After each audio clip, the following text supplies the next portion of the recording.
Hey, Mark Meldrum, Monster Garage, and we're back from Florida. And we jumped right out here in the garage because my niece with her 2018 Nissan Rogue was making some funny noises in the rear brakes, and we figured out what it was real quick once we got the brake pad off. I don't know if you can see, this is the wear indicator, and you can see that it's all the way down and it's just starting to rub it. So luckily she said something because it was making just a slight noise. Luckily she said something. So hey, you guys that have daughters or sons that are younger and they're out, driving these newer cars, if they make some funny noises in the brakes, tell those kids to tell you, because we definitely avoided a major bill on the repair. All I have to do is replace pads now, and I don't have to do the whole rotor thing. I'm not going to get into how you do this. These are brakes. They're pretty simple. They're disc brakes on the back. I will say that I do like the way Nissan designed this. Because they designed it so you only need to take the bottom bolt off, and then the whole caliper assembly kind of rotates up, and you don't even need to take the top off. And then I'll pick the brake pads out of here, and you can see even on this one, it's wore down all the way. I already got the other side fixed. I need a screwdriver to pry that out of there, but can see that's really worn down. Show you what a new one looks like. So here's the new one, and as you can see, this is, you got some brake shoe. Let me see if there we go. So you can focus there. There you can see it's, you got quite a bit of brake pad on a new one. So we'll get her all fixed up. We did oil change on the car, but I tell you, I don't know what. Your neighbors can be your best friend, and my neighbor, Jason, is he's a retired diesel mechanic, and brother, he's got some tools. And we had a stuck lug nut on here that I broke some sockets. Holy cows. Look at this socket. It's a three-quarter inch socket. Look at this thing. Look at that. I know it's not, it's not a high quality one, but boy, just broke that sucker trying to get it off there. And he brought his impact wrench over here, and that wasn't getting it done. Finally, got a giant breaker bar on there with a impact socket on there, and that did the job. So thank you, Jason, for bailing me out tonight. I don't know how I finished this job without you. So now it's kind of easy peasy.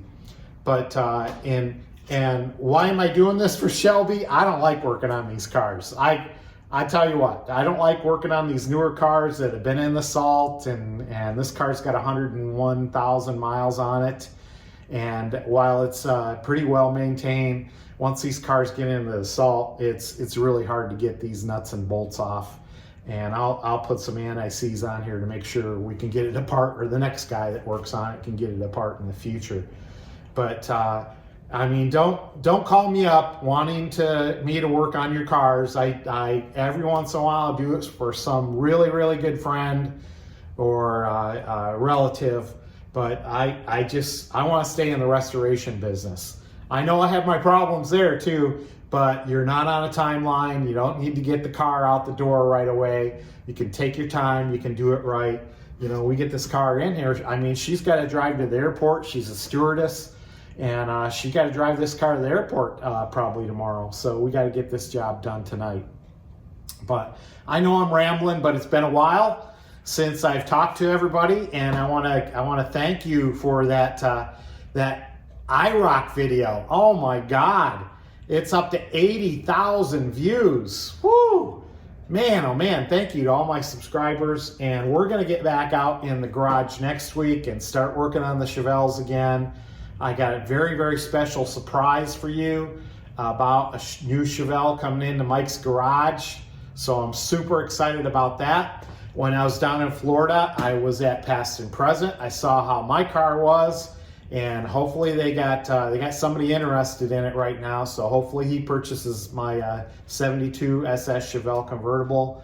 And what else? We met with John Perrette, who is the Muncie transmission expert, and I've probably done 4 or 5 videos. I'm going to make John a special playlist for all the videos we've done on transmissions he rebuilt for us. And I picked up a nice Muncie 4-speed from him that he rebuilt, and I even brought one back for another guy. So I took one down for him to repair, and I brought 2 back. So he's doing a great business down there, and you're going to really enjoy the video. And just an incredibly knowledgeable person, that John Perrette, and just a super nice guy. Lives in the Villages down there in Florida. He used to live here in Ohio, pretty close to us, and it was pretty easy to run over there and talk to him. But now it's a little more challenging. Fortunately, I have quite a few relatives down there to visit, and Patty and I had a great 2 weeks down there, seeing nieces and nephews and great nieces and two great nieces. And we got a chance to take my grandson Malcolm to Disney World. So we had a fabulous day there, and we stayed at the hotels down there. So anyway, hey, I'm rambling. I got to get this job done. I'll take a couple pictures of it and put it in the rest of this video.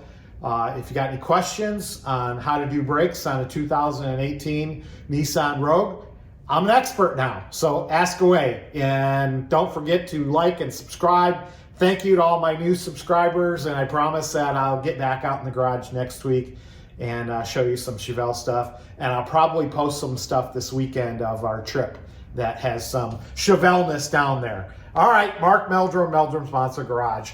See ya! So we're going to have to keep track on the mileage on this thing, and then, go every 3,000 miles or whatnot. The oil is really, really dirty on this car. So we got a new filter, new oil, all new brakes all the way around. So she should be all set for the rest of the winter. And I had to push the Trans Am a little forward so that we could get this guy on the lift. And yeah, we got to get back to the Trans Am.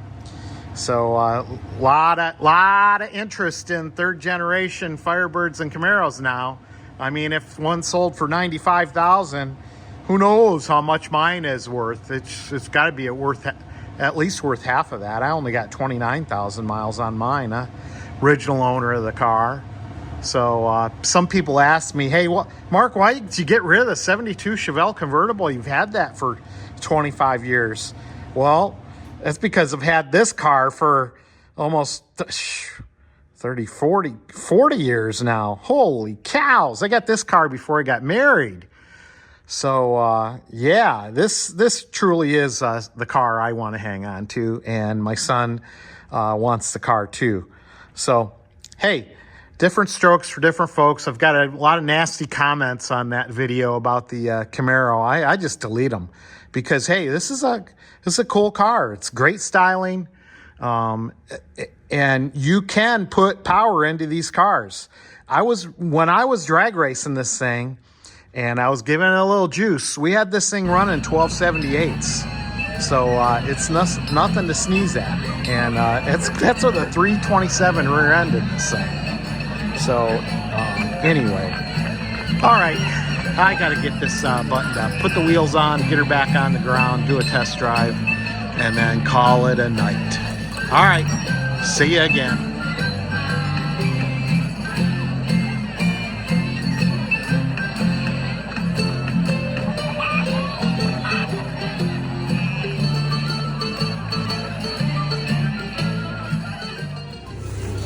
Oh, it's full.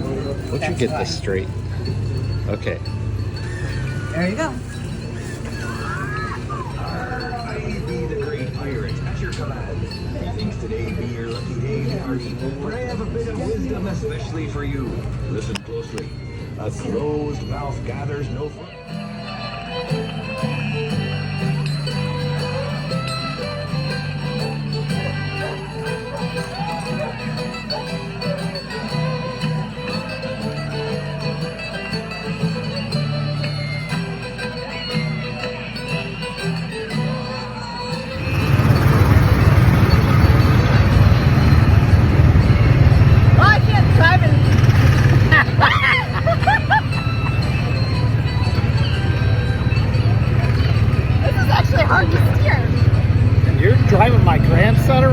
Good Lord.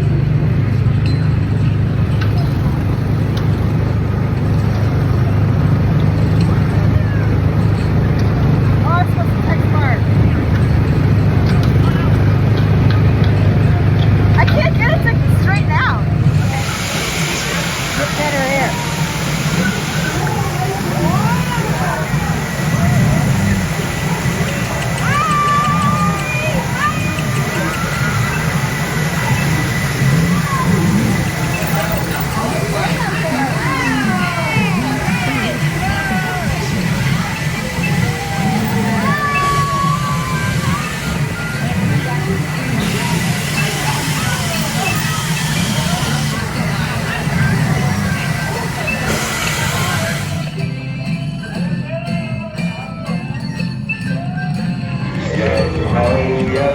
The pirate's love for me. I raise a toast to one of my many shipmates lost at sea.